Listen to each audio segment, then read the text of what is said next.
नमस्कार। भारत के सभी सनातनी हिंदू भाइयों को जय श्री राम। मैं आपका भाई करण। मेरे बारे में कुछ लोग ये राय बना रखे हैं कि मैं थोड़ा ब्लंट टाइप का व्यक्ति हूँ, पर मैं इस बात को नहीं मानता। हाँ, एक बात सत्य ज़रूर है कि मैं हमेशा सत्य बोलने की कोशिश करता हूँ और सत्य बहुत कड़वा होता है। शायद इसी वजह से इन लोगों को मेरी बातें बुरी लग जाती। अपने भी हिंदू समाज में कुछ लोग हैं जिसकी संख्या एक सीमित दायरे में है, अति सेकुलर विचारधारा, जिनको मेरी बातें बुरी लग जाती है। और उन लोगों को ये जो दिमाग में चलता रहता कि हस्ती मिटती नहीं हमारी, उन लोगों को ये बात मैं बताना चाहता हूँ कि कभी कंबोडिया, इंडोनेशिया, अफ़गानिस्तान, तुर्किस्तान, उज़्बेकिस्तान, ईरान, पाकिस्तान, बांग्लादेश और श्रीलंका भी भारत का हिस्सा हुआ करता था, पर आज नहीं है। तो खैर, ऐसे सोच वाले लोगों के साथ कुछ एक्सपेक्ट भी नहीं किया जा सकता। ये स्वतंत्र देश में पैदा लिए और फ्रीडम ऑफ स्पीच का फ़ायदा उठा करके जो भी मन में होता वो बोलते रहते, क्योंकि उन्हें पता है कि बॉर्डर पे हमारे भाई हम सब के सुरक्षा के लिए खड़े हैं। पर जिस दिन वो बॉर्डर से हट गए ना, तो इनका सारा का सारा जो फ्रीडम ऑफ स्पीच है ना, पिछवाड़े से निकल जाएगा। आज वर्तमान समय में जब देश के हालात को देखता हूँ और जो डेटा प्रस्तुत है और जिस रफ्तार से पॉपुलेशन रेशियो बढ़ता जा रहा है, 1947 में जब हमारा मुल्क आज़ाद हुआ, उस वक्त हमारे देश की पॉपुलेशन पार्टीशन के बाद 32 करोड़ 87 लाख थी, जो बढ़ करके 135 करोड़ से प्लस जा रही, जिसमें मुस्लिमों की संख्या 2 करोड़ 87 लाख थी, जो बढ़ करके 35 करोड़ से एबव है। आज के वर्तमान समय में लगभग 12 गुना का इजाफा। और हमारे देश में एक सीमित मायने में रिसोर्सेज है, उसी में सबको जीना है। और ये देश हमारे आपके टैक्स पेयरों के टैक्स से चलता, इसमें उन लोगों का 0% कंट्रीब्यूशन और सबसे ज़्यादा बेनिफिट्स वो लोग लेने वाले, और 24/7 के रफ्तार से अपने रोड मैप पे वो लोग काम कर रहे हैं। और हम लोग का जो समाज है वो वर्तमान समय में एक सर्वाइवल की भूमिका में है, बस जीने की जद्दोजहद में यूं ही निरंतर आगे बढ़ता जा रहा है। और उन्हें इस बात का एहसास भी नहीं है हमारे समाज को कि आने वाले खतरे और आने वाले चैलेंजेस कितने बड़े खड़े हैं। और मैं ऐसा मानता हूं, और ये हकीकत भी है, कि जो जिंदा कौमें होती है वो भविष्य में आने वाले खतरे को समझ करके वर्तमान में तय करती है कि मुझे किस तरीके से चलना है। इसलिए मेरे दोस्तों, मेरे मित्रों, मेरे भाइयों, जो भी मुझे इस वीडियोज के माध्यम से सुन पा रहे हैं, वो भाई से गुजारिश है कि मेरी बात को जन जन तक पहुंचाने की कोशिश करें और जनसंख्या नियंत्रण कानून के लिए सब एक होकर के एक आवाज़ में सरकार के सामने अपनी आवाज़ को बुलंदी से रखें और सरकार मजबूर हो जाए जनसंख्या नियंत्रण कानून को जल्द से जल्द लागू करने के लिए।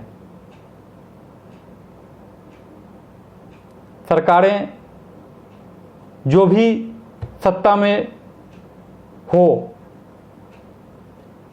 जब समाज जागरूक होगा और समाज की जो मांग होगी, सरकार कोई भी हो उसको वो सुनना पड़ता है। और आप सब बुद्धिजीवी वर्ग हैं, तो अपने ज्ञान का उपयोग कीजिए और इस प्रोटेस्ट को चाहे वर्चुअल तरीके से या और भी जिस तरीके से है, अपनी बातों को सरकार तक पहुंचाने की कोशिश कीजिए। आप टीवी मीडिया न्यूज चैनल के माध्यम से देखे और सुने होंगे कि आज से 4-5 दिन पहले स्वीडन में क्या हुआ। स्वीडन में 4 लाख लोगों को, शांति प्रिय धर्म के मानने वाले लोगों को शरण दिए थे। और जब वहां पे कुछ राष्ट्रवादी सोच वाले लोग उसका विरोध किए थे उस वक्त भी, तो उन लोगों को सजा मिली थी। और स्वीडन की जो हकीकत है वो मेरे भाई साहब ये है कि वहाँ पे 99% लोग साक्षर हैं, 100 में 99 व्यक्ति साक्षर। और तब भी वो इस बात को नहीं समझ पाए, और जिन लोगों ने उन्हें शरण दिया उन्हीं लोगों के देश को रातों रात जला दिए ये लोग। और वजह सिर्फ इतनी थी कि एक बुक को जलाया गया, उन्होंने पूरे के पूरे देश को जला दिया। जो इनकी ये मानसिकता है ये आज की नहीं है, ये ऐसे ही आज से 1000 साल पहले भी आपके देश में होता आया और अभी भी हो रहा।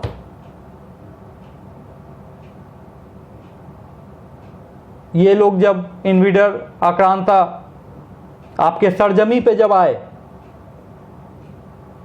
तो इनकी दो ही सोच थी, दौलत और औरत। इन्होंने जो आपकी धन संपदा थी उसका तो शोषण किया, आपकी हमारे बहु बेटियों का भी शोषण किया और 800 सालों तक हम लोगों को गुलाम बना करके रखा। और आपके हमारे जितने भी फेथ के चीज थे, आपके हमारे जितने ही पूजा स्थली थी, जितने ही मंदिर थे, उन सभी को लूटा और अकुत संपदा उठा करके यहां से ले गया और साथ में शोषण भी किया। हमारे आपके 40,000 मंदिरों को इन लोगों ने मिलकर के तोड़ दिया। और ये जो अभी आपको मैंने बताया ना कि एक बुक जलाने के कारण ये पूरे के पूरे देश को जला दिए, तो मैं आपको ये बात बता दूं कि हमारे बिहार में एक नालंदा जिला है और वहाँ एक नालंदा विश्वविद्यालय है और सब लोग बहुत अच्छी तरीके से ये बात को जानते होंगे। नालंदा विश्वविद्यालय विश्व के टॉप 1 टॉप 2 के विश्वविद्यालयों में उस वक्त नाम हुआ करता था। विश्व के सभी कोने से लोग वहाँ करके अपने ज्ञान को पाते थे। पर जब बात इन लोगों को ये बात लगी कि हमसे ज़्यादा कोई कैसे हो सकता है, तो इनकी जो ये घृणित जिहादी मानसिकता है, इन लोगों ने उस पूरे के पूरे विश्वविद्यालय को ही जला दिया और पूरे के पूरे 3 से 4 महीने तक वहाँ की लाइब्रेरी, वो विश्वविद्यालय 1.5 लाख पुस्तकें 3 से 4 महीने तक जलती रही और आपका सारा का सारा ज्ञान, सारा का सारा रिसर्च सब उसी राख के नीचे दब करके रह गया। तो ये मानसिकता आज की नहीं है, चाहे वो स्वीडन की घटना हो, चाहे वो दिल्ली की घटना हो, चाहे वो बेंगलोर की घटना हो, या और भी विश्व के किसी भी कोने में ये घटनाएं हो रही हो, ये मानसिकता इनके बुक में मिलती है, ये इसके सोच में ये है। इसके लिए सिर्फ आप काफिर हैं। और उसके बुक में तो बस स्पष्ट तौर पे लिखा गया है कि काफिरों का कत्ल वाजिब है। तो मेरे भाइयों, मेरे दोस्तों, आज जब आप थोड़े से जागरूक हुए हैं तो अब आप सत्य को समझिए, आने वाले देश के खतरे को समझिए। और ये आज़ादी आपको ऐसे ही नहीं मिली।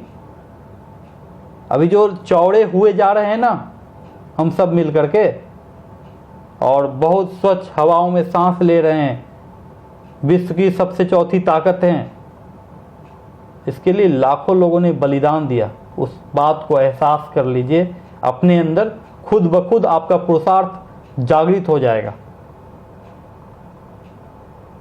इसलिए मेरे दोस्तों, अपने लिए, अपने आने वाली पीढ़ी के लिए, अपने राष्ट्र के लिए आवाज उठाइए। और भगवान श्री कृष्ण की नीति कहती है कि नीति का आलंब कर पहचान शत्रु के प्रहार को, श्री कृष्ण का आदेश मान गुंजा दे गांडीव के डंकार को। हे पार्थ, यूं कब तक ऐसे चादर तान कर सोता रहेगा तू? चल उठ और अपने निज शौर्य का परिचय करा संसार को। मैं बात ये इसलिए कह रहा हूं कि इस वक्त जो समय है, ये समय बहुत इम्पोर्टेंस है। ये जो परिवर्तन का समय है, ये फिर से लौट कर आपके पास दोबारा नहीं आएगा। अब ये वक्त न्याय अन्याय, सत्य असत्य, धर्म अधर्म के बीच का समय है, जिसमें आपको ये तय करना है कि आप किस ओर जाना चाहते हैं। इसलिए उठिए, जागरूक होइए, और जो भी वर्चुअल तरीके या फिर और भी जितने सारे तरीके हैं, उन सारे तरीके से अपनी बात को सरकार तक पहुंचाइए और इस कानून को लागू करने के लिए सरकार को मजबूर कीजिए। इसी में आपका, हमारा और देश का भला है। और ये लोकतांत्रिक देश है, संविधान से देश चलता, और जनता का चुना हुआ प्रतिनिधि ही शासक होता। और ये जो जनता चुन के भेजती है ना, इसमें वोट ऑफ क्वालिटी नहीं होती, वोट ऑफ क्वांटिटी जिसकी ज़्यादा होगी वही शासन करेगा। और ये आप समझो कि 2,87,00,000 से 35 करोड़ हुए, और ये 24/7 अपने रोड मैप पे चल रहे हैं। इसलिए खुद के लिए, अपने भविष्य के लिए, अपने आने वाले बच्चों के भविष्य के लिए, इस देश के लिए आपको सोचना और समझना पड़ेगा, और अपनी आवाज़ को खुद से अपने तरीके से जहाँ जो भी है उठानी पड़ेगी। और रिसोर्सेज के मामले में बहुत सीमित हैं आप। इसलिए अभी वक्त है, वक्त करवट ले रहा है। आप अपनी ताकत को समझिए और अपनी आवाज़ को उठाइए। यही आपके आने वाला भविष्य को तय करेगा। फिर मैं आपके साथ इसी तरह संवाद करने के लिए आता रहूँगा। जय श्री कृष्ण, जय हिंद, जय भारत, जय सनातन धर्म।